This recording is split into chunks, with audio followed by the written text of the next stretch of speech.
It's septic shock, let's give him some fluids.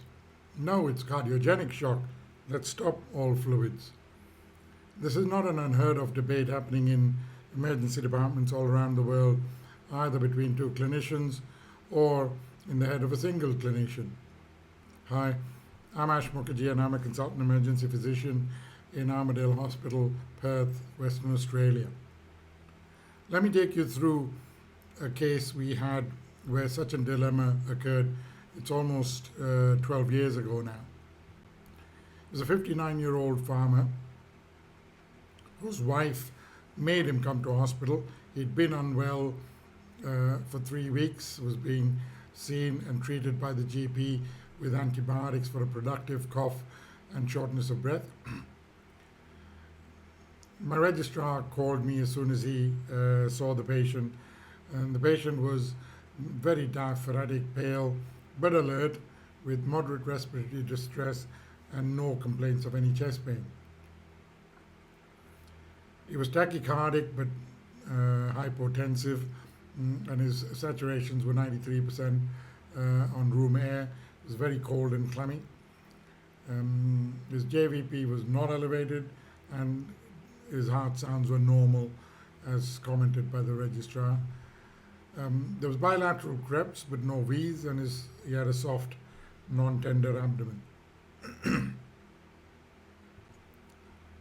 That's his ECG. I'll leave you to peruse the ECG.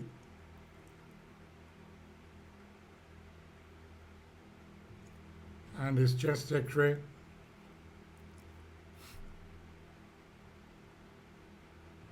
And the initial blood gas. So the likely diagnosis here was it was a critically ill patient in shock, likely from a lung pathology with the unilateral whiteout of the right lung. He had a lactate of 6.1 and was acidotic.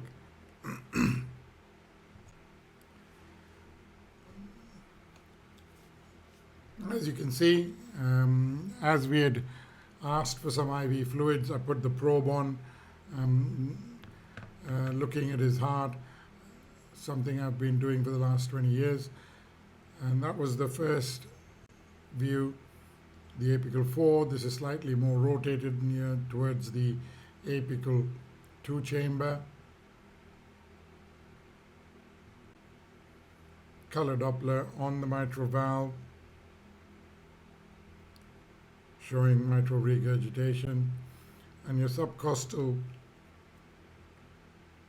showing mitral and tricuspid regurgitation. Here, with all the 4 views in front of you, you can see that there is something flopping about on the mitral valve,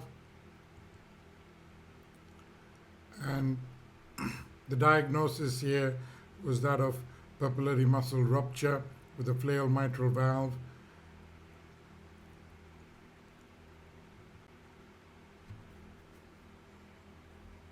So we ended up putting an outline in, and we obtained central venous access and started him on inotropes.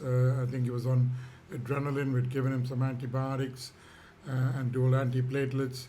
Now I work in a non-tertiary hospital with no cardiology or cardiothoracic surgical services, so we had to transfer him to another hospital around half an hour by ambulance.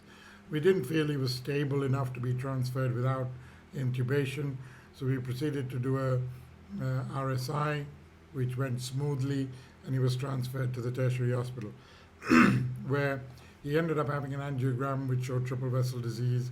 He had a bypass with 4 grafts and a mitral valve replacement. His anterior papillary muscle, anterior lateral papillary muscle had ruptured, unusually because the posterior medial with single vessel supply is more akin to rupture. But he ended up with multiple post-op complications, including cardiac tamponade, and was on ECMO for a while. Unfortunately, he died on the 7th post-op day in ICU. And these are what we call halo cases in the emergency department, high acuity low occurrence cases because um, mechanical complications of an MI account for approximately 1% of all MIs, and papillary muscle rupture is just one aspect of those, that 1%. And as you can see, they present with acute pulmonary edema and cardiogenic shock. In this case, he had unilateral pulmonary edema, which is also something that you see with severe mitral regurgitation because of the pressure on one-sided pulmonary veins, usually of eccentric or a broad jet of NMR, and you see a mobile mass in the LV, which we saw in his case. The core of the management of these cases is diagnosing it early, and for that diagnosis to occur, it is essential that we get an echo done early in the patient process, preferably in the emergency department. And as more and more of us in the emergency department include echo as our bedside skill, I suspect we'll be picking this up more in the future. The learning points for the case, I think, is if you are working in a situation where bedside echo is not available, or if you do not have the skills of performing a bedside echo, you need to auscultate for murmurs in undifferentiated shock very carefully. It is unerring that I think most emergency physicians now should incorporate basic transthoracic echoes as a core skill, and also beware, in this case of unilateral pulmonary edema, of anchoring bias, confirmation bias, and premature closure of diagnosis. In this case, he could have easily been treated as a septic shock from lung pathology, treated with more and more fluids, resulting in a worse outcome. Well, in this case anyway, you couldn't get much worse. So it's time to add a fifth pillar, as they say. Insonation should be, and is, in my practice, part of my physical exam. And I suspect as more and more of the young graduates come through, we'll see insonation taking over auscultation. Thank you very much.